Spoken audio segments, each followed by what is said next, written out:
Well, Shannon, I wanted to sit down with you because I got the privilege of watching the Essential Church movie the other night, like a behind-the-scenes secret showing. Yeah. I brought my son with me. He's 9, and we haven't talked about this yet, but can I front-load you first with some of the takeaways? Please. Okay, so we're sitting there also with Tim Stevens, who's in the movie, who went to prison for refusing to stop preaching. Watching the movie, didn't know what to expect, wondering if it's going to be documentary, wonder if it's going to be sort of a John MacArthur, biography, a COVID-heavy thing, and what we saw was different than anything I would have imagined.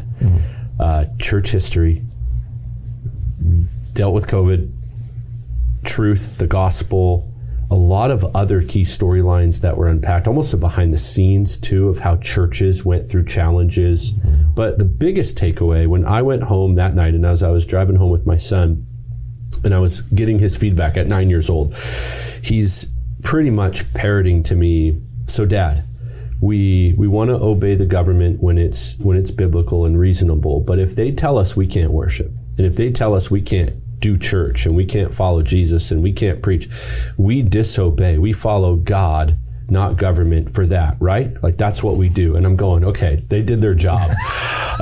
Remarkable.